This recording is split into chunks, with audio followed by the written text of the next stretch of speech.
ഏഴര പൊന്നാന ദർശനത്തിനൊരുങ്ങി ഏറ്റുമാനൂർ മഹാദേവ ക്ഷേത്രം. നാളെയാണ് പ്രസിദ്ധമായ ഏഴര പൊന്നാനയും വലിയ കാണിക്കയും. ആയിരക്കണക്കിന് ഭക്തരാണ് ഏഴര പൊന്നാന കണ്ടുതൊഴാൻ ഏറ്റുമാനൂർ ക്ഷേത്രത്തിൽ എത്തുന്നത്. ക്ഷേത്രത്തിൽ നിന്ന് ഗൂഗിൾ രമേശാണ് കൂടുതൽ വിവരങ്ങൾ നൽകുക. ഗൂഗിൾ, എന്താണ് ഈ ഏഴര പൊന്നാന? അവിടുത്തെ ചടങ്ങുകൾ എങ്ങനെയാണ്? വിശദമായി തന്നെ പറയാം.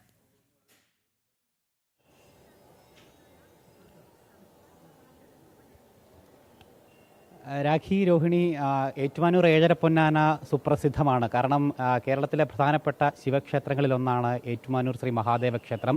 ഏറ്റുമാനൂരിൻ്റെ മാത്രം പ്രത്യേകതയാണ് ഏഴര പൊന്നാന ദർശനം. അതായത് ഭഗവാന്റെ സമർപ്പിക്കപ്പെട്ടിട്ടുള്ള ഏഴര പൊന്നാന, അതായത് 7 വലിയ ആനകളും ഒരു ചെറിയ ആനയും, അങ്ങനെയാണ് ഏഴര പൊന്നാന എന്ന് പറയുന്നത്. അതിൻ്റെ ദർശനമടക്കമുള്ള കാര്യങ്ങൾ പ്രധാനപ്പെട്ട ചടങ്ങാണ്. അത് വർഷത്തിലൊരിക്കലാണ് ഈ ഏഴര പൊന്നാനകൾ ക്ഷേത്രത്തിൻ്റെ പുറത്തെടുത്ത് കാണുക, അല്ലെങ്കിൽ ഭക്തർക്ക് ദർശിക്കുവാനായിട്ട് അവസരമുണ്ടാവുക. അത് ഈ കുംഭമാസത്തിലെ ഉത്സവത്തിൻ്റെ 8ാം നാളിലും 6 ദിവസവും മാത്രം, അങ്ങനെ 2 തവണ മാത്രമാണ് ഏഴര പൊന്നാന ദർശിക്കുവാനായിട്ട് ഭക്തർക്ക് അവസരമുള്ളത്. എല്ലാ വർഷവും ആയിരക്കണക്കിന് 10,000-കണക്കിന് ഭക്തജനങ്ങൾ ഈ ഏഴര പൊന്നാന ദർശിക്കുവാനായിട്ടും കണ്ടു തൊഴുവാനായിട്ടും ഏറ്റുമാനൂർ ക്ഷേത്രത്തിലേക്ക് വരാറുള്ളതാണ്. വർഷങ്ങൾക്ക് മുമ്പ്, അതായത് തിരുവിതാംകൂറിൻ്റെ മഹാരാജാവായിരുന്ന മാർത്താണ്ഡവർമ്മ, അദ്ദേഹം ഭഗവാൻ ഏറ്റുമാനൂരപ്പന് നേർന്നിരുന്നതാണ് ഏഴര പൊന്നാനകൾ. 7 അല്ലെങ്കിൽ 2 അടിയോളം ഉയരം വരുന്ന 7 പൊന്നാനകളും 1 അടി ഉയരം വരുന്ന ഒരു പൊന്നാനയും. അത് തടിയിൽ തീർത്ത ആനയാണ്. അതിന് മുകളിൽ സ്വർണം പൂശിയിട്ടുണ്ട്. അങ്ങനെയാണ് ഏഴര പൊന്നാനയായിട്ട് മാറിയത്. ആ മാർത്താണ്ഡവർമ്മ സമർപ്പിക്കണമെന്ന് വഴിപാട് നേർന്നിട്ടുള്ള ഏഴര പൊന്നാന പക്ഷേ അദ്ദേഹത്തിന് സമർപ്പിക്കാനായിട്ട് സാധിച്ചില്ല. അദ്ദേഹത്തിൻ്റെ കാലശേഷം, അദ്ദേഹം നാട് നീക്കിയതിനു ശേഷം തിരുവിതാംകൂറിൻ്റെ തന്നെ മഹാരാജാവായിരുന്ന ധർമ്മരാജ, അദ്ദേഹമാണ് ഈ ഏഴര പൊന്നാന ഏറ്റുമാനൂർ ക്ഷേത്രത്തിൽ സമർപ്പിച്ചതെന്നാണ് വിശ്വസിക്കപ്പെടുന്നത്. കഥകൾ, ചരിത്രം ഒക്കെ അതുമായി ബന്ധപ്പെട്ട് അങ്ങനെയാണ് നിലനിൽക്കുന്നത്. എന്തായാലും അതിനുശേഷം ഈ ഏഴര പൊന്നാന ദർശനം വലിയ സുപ്രസിദ്ധമായിട്ടുള്ള ഉത്സവമായിട്ട് ഏറ്റുമാനൂർ മഹാദേവ ക്ഷേത്രത്തിൽ മാറുകയും ചെയ്തിട്ടുണ്ട്. കേരളത്തിൽ പരശുരാമൻ സൃഷ്ടിക്കപ്പെട്ടിട്ടുള്ള, അല്ലെങ്കിൽ സ്ഥാപിച്ചിട്ടുള്ള 108 പ്രധാനപ്പെട്ട ശിവക്ഷേത്രങ്ങളിൽ ഒന്നാണ് ഏറ്റുമാനൂർ മഹാദേവ ക്ഷേത്രമെന്നും കരുതിപ്പോരുന്ന, അല്ലെങ്കിൽ അത്തരത്തിലുള്ള വിശ്വാസം കൂടിയിട്ട് ഉണ്ട്. എന്തായാലും ആ ഏഴര പൊന്നാന ദർശനത്തിന് വേണ്ടിയിട്ടുള്ള എല്ലാ ക്രമീകരണങ്ങളും ഏറ്റുമാനൂർ മഹാദേവ ക്ഷേത്രത്തിൽ പൂർത്തിയായി കഴിഞ്ഞിരിക്കുകയാണ്. നാളെയാണ് ഏഴര പൊന്നാന ദർശനം ഉണ്ടാവുക. നാളെ രാത്രി 12 മണിയോടുകൂടി ഏഴര പൊന്നാന ക്ഷേത്രത്തിന് എത്തിച്ച് ഇവിടെയുള്ള ആസ്ഥാന മണ്ഡപം പ്രത്യേകമായിട്ട് ക്രമീകരിച്ചിരിക്കുന്ന ഒരു മണ്ഡപമുണ്ട്. ആ മണ്ഡപത്തിലാണ് ഏഴര പൊന്നാനികൾ നിരത്തി വയ്ക്കുന്നുണ്ടാവുക. ഭഗവാന്റെ തിടമ്പും അതിനോടൊപ്പം തന്നെ ഉണ്ടാകും. അതിന് മുൻപിലാണ് വലിയ കാണിക്ക ഭക്തർ സമർപ്പിക്കേണ്ടതായിട്ടുള്ളത്. ഒരു വലിയ ചടങ്ങ് തന്നെയാണ്, ആചാരപരമായിട്ടുള്ള ചടങ്ങ് തന്നെയാണത്.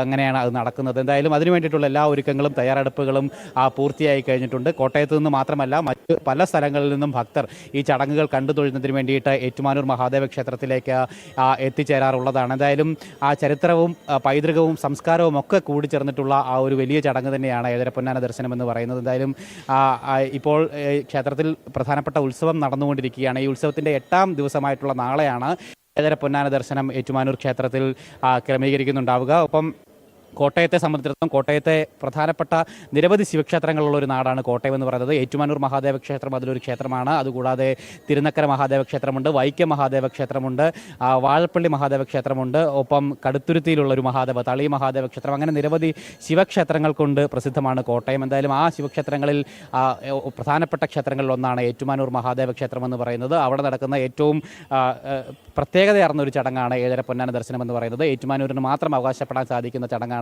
വൈക്കത്ത് മഹാദേവ ക്ഷേത്രത്തിൽ വൈക്കത്ത് അഷ്ടമിയാണെങ്കിൽ ഏറ്റുമാനൂർ മഹാദേവ ക്ഷേത്രത്തിൽ ഈ ഏഴര പൊന്നാന ദർശനം എന്നുള്ളൊരു ചടങ്ങാണ് സുപ്രസിദ്ധമായിട്ട് നടക്കുന്നത്. എന്തായാലും അതിന് വേണ്ടിയിട്ടുള്ള എല്ലാ ഒരുക്കങ്ങളും തയ്യാറെടുപ്പുകളും ഒക്കെ പൂർത്തിയായി കഴിഞ്ഞിട്ടുണ്ട്. നമുക്ക് കുറച്ച് തീർത്ഥാടകരായിട്ടുള്ള ആളുകളൊക്കെ ഇവിടെ ഉണ്ട്. അവരോടൊക്കെ കൂടുതൽ പ്രതികരണങ്ങൾ ചോദിച്ചറിയാം. ചേട്ടാ ഒരു മിനിറ്റ്, അദ്ദേഹം സംസാരിക്കുന്നില്ലെന്നാണ് പറയുന്നത്. എന്തായാലും ഭക്തരൊക്കെ ധാരാളമായിട്ട് ഇങ്ങോട്ടൊക്കെ വന്നു ചേർന്നുകൊണ്ടേ ഇരിക്കുകയാണ്. ഒരുപാട് സ്ത്രീകളും കുട്ടികളും അതോടൊപ്പം തന്നെ പ്രായഭേദമന്യേ നിരവധി ഭക്തജനങ്ങൾ ഈ ക്ഷേത്രത്തിലേക്ക് അങ്ങനെ വന്നു ചേർന്നുകൊണ്ടേ ഇരിക്കുന്ന കാഴ്ച തന്നെ കാണുവാനായിട്ട് സാധിക്കുന്നുണ്ട്. ഒരു ഭക്തി നിർഭരമായിട്ടുള്ള അന്തരീക്ഷത്തിൽ തന്നെയാണ് ഈ ചടങ്ങുകളൊക്കെ തന്നെ നടക്കുന്നത്. കോട്ടയത്തിൻ്റെ തന്നെ ഒരു സാംസ്കാരികമായിട്ട്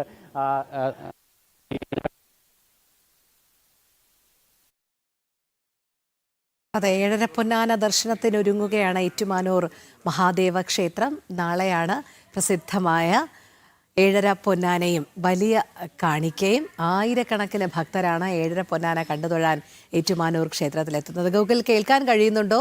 ഗൂഗിൾ നേരത്തെ സൂചിപ്പിച്ചതുപോലെ തന്നെ ഏറ്റുമാനൂർ, വൈക്കം, കടുത്തുരുത്തി ഈ 3 ശിവക്ഷേത്രങ്ങൾ ഒരു ദിവസം തൊഴുതാൽ തന്നെ പുണ്യമാണ്. മഹാദേവ ഭക്തർക്കെല്ലാം അതൊരു വലിയ അനുഗ്രഹം പോലെയാണ് കാണുന്നതും. അപ്പോൾ ഏഴര പൊന്നാനയും വലിയ കാണിക്കയും ഒക്കെയുള്ള ഏറ്റുമാനൂർ ക്ഷേത്രത്തിലെ ഈ ഉത്സവത്തോടനുബന്ധിച്ച് തന്നെ മറ്റ് ശിവക്ഷേത്രങ്ങളിലും ഇന്ന് ഏതെങ്കിലും തരത്തിലുള്ള പൂജാവിധികൾ നടക്കുന്നുണ്ടോ, അതോ ഏറ്റുമാനൂരിലുള്ള മാത്രം ചടങ്ങുകളായിട്ടാണോ ഇന്ന് ഒതുങ്ങുന്നത്?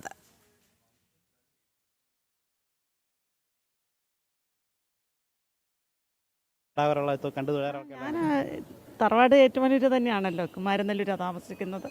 സമയം കിട്ടുമ്പോഴൊക്കെ ഉത്സവ ദിവസങ്ങളിൽ വന്ന് തൊഴുത് പോകാറുണ്ട്. ഏറ്റുമാനൂരിന്റെ മാത്രം ഉത്സവമായിട്ടല്ല, കേരളത്തിന്റെ തന്നെ ഒരു സംസ്കാരത്തിന്റെ ഭാഗമായിട്ടുള്ള ഉത്സവമാണ്. അതെ, ഏറ്റുമാനൂരപ്പൻ എന്ന് പറഞ്ഞ ഏഴരപ്പൊന്നാന ആ പ്രസിദ്ധമായ ആ ചടങ്ങ്, ഏഴരപ്പൊന്നാന പുറത്തെഴുന്നള്ളും ഏറ്റുമാനൂരപ്പ, ആ സിനിമാ ഗാനം തന്നെ വളരെ പ്രശസ്തമാണ്.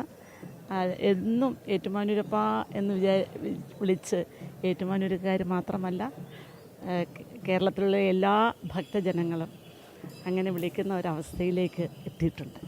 എന്തായാലും വളരെ നന്ദി ചേച്ചി.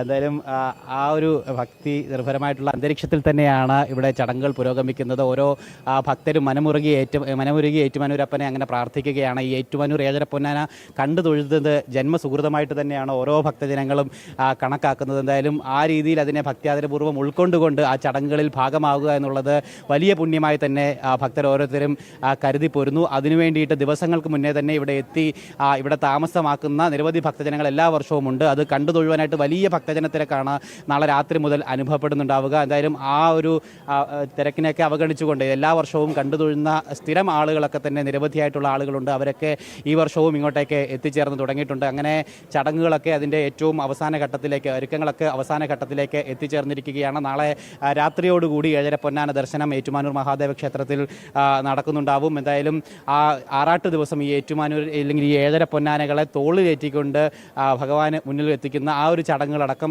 ആറാട്ട് ദിവസം നടക്കുകയും ചെയ്യും. അങ്ങനെ വിപുലമായിട്ടുള്ള ചടങ്ങുകളും ആചാരങ്ങളും ഒക്കെ ഈ ഉത്സവത്തിൻ്റെ ഭാഗമായിട്ട് ഏറ്റുമാനൂരിൽ നടക്കുകയും ചെയ്യുന്നുണ്ടാവും. അങ്ങനെ ഏറ്റവും പ്രസിദ്ധമായിട്ടുള്ള ഏഴര പൊന്നാന അതിൻ്റെ ആ ഒരു നിമിഷത്തിലേക്ക് എത്തിച്ചേർന്നുകൊണ്ടിരിക്കുകയാണ്, ആ ഒരു മുഹൂർത്തത്തിലേക്ക് അങ്ങനെ വന്നു ചേർന്നുകൊണ്ടിരിക്കുകയാണ്. ചേട്ടാ നമസ്കാരം.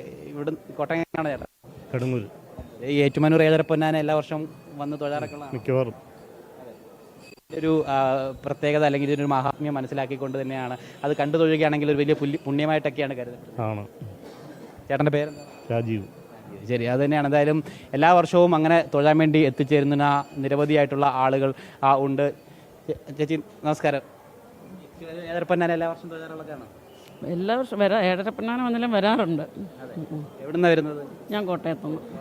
ശരി, എന്തായാലും അങ്ങനെ ഭക്തരങ്ങനെ വന്നു ചേർന്നുകൊണ്ടേ ഇരിക്കുകയാണ് ക്ഷേത്രത്തിലേക്ക്. ഒരു തീർത്തും ഭക്തിപരമായിട്ടുള്ള അന്തരീക്ഷത്തിൽ തന്നെ ഇവിടുത്തെ കാര്യങ്ങളൊക്കെ മുന്നോട്ട് പോയിക്കൊണ്ടിരിക്കുകയാണ്. ഈ ക്ഷേത്രത്തിന് വലതുഭാഗത്തായിട്ടാണ് ഈ ആസ്ഥാന മണ്ഡപം സ്ഥിതി ചെയ്യുന്നത്. അവിടെയായിരിക്കും ഈ ഏഴര പൊന്നാനകളെ എടുത്തു വെക്കുന്നുണ്ടാവുക. അവിടെയായിരിക്കും ഭക്തർക്ക് ദർശിക്കുവാനായിട്ടുള്ള അവസരമുണ്ടാവുക. നാളെ രാത്രിയോടുകൂടിയാണ് എന്തായാലും ഏഴര പൊന്നാന ദർശനം ആരംഭിക്കുന്നുണ്ടാവുക. തുടർന്ന് ആറാട്ടിനും ആ ദർശനം അല്ലെങ്കിൽ സാധ്യമാകുന്നുണ്ടാവും. ഭക്തർക്ക് അവിടെ വന്ന് കണ്ടു തൊഴുവാനായിട്ടൊക്കെ തന്നെ സാധിക്കും. ഏറ്റുമാനൂർ എന്ന് പറയുന്നത് വളരെ പ്രസിദ്ധമായിട്ടുള്ള ക്ഷേത്രമാണ്. മുമ്പ് സൂചിപ്പിച്ചതുപോലെ തന്നെ പരശുരാമൻ സ്ഥാപിച്ചിട്ടുള്ള ശിവപ്രതിഷ്ഠയായിട്ട് ഇതിനെ കണക്കാക്കുന്നുണ്ട്. അതോടൊപ്പം തന്നെ മറ്റ് കഥകളും ഐതിഹ്യവുമായിട്ട് ബന്ധപ്പെട്ട് ഉണ്ട്. അതായത് ഖരൻ എന്ന് പറയുന്നൊരു അസുരൻ, അദ്ദേഹം സ്ഥാപിച്ചതാണ് ഇവിടുത്തെ അല്ലെങ്കിൽ ശിവപ്രതിഷ്ഠ എന്നുള്ളൊരു കഥ കൂടി ഉണ്ട്. നേരത്തെ വടക്കങ്കൂർ രാജ്യത്തിൻ്റെ ഭാഗമായിട്ടിരുന്നു. ആ വടക്കങ്കൂർ രാജ്യത്തിൻ്റെ ഉടമസ്ഥതയിലായിരുന്നു ഏറ്റുമാനൂർ മഹാദേവ ക്ഷേത്രം.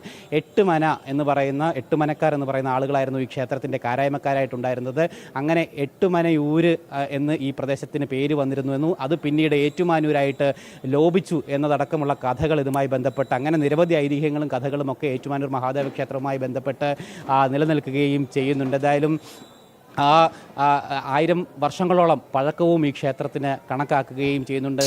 കൃത്യമായിട്ട് ചരിത്രരേഖകളൊക്കെ പരിശോധിക്കുമ്പോൾ 1000 ആണ്ടുകളുടെ ചരിത്രം ഏറ്റുമാനൂർ മഹാദേവ ക്ഷേത്രത്തിന് പറയുവാനായിട്ട് സാധിക്കും. ഒപ്പം കോട്ടയം നഗരം ഉൾപ്പെടെയുള്ള കോട്ടയം ജില്ലയുടെ സംസ്കാരവും പൈതൃകവും ഒക്കെ ഈ ക്ഷേത്രവുമായിട്ട് കൂടി ബന്ധപ്പെട്ട് കിടക്കുന്നു എന്ന് തന്നെ നമുക്ക് പറയാനായിട്ട് സാധിക്കും. സൂചിപ്പിച്ചതുപോലെ ക്ഷേത്രത്തിന്റെ ആ പൈതൃകവും സംസ്കാരവും എല്ലാം ആ ഒരു ജില്ലയോട് ചേർന്ന് കിടക്കുന്നത് തന്നെയാണ്. എന്തായാലും നാളെ ആ പുണ്യ ദർശനത്തിനായി എല്ലാവരും കാത്തിരിക്കുക എന്നുള്ളതാണ്. നാളെയാണ് ഏഴര പൊന്നാനയും വലിയ കാണിക്കയും നടക്കുന്നത്.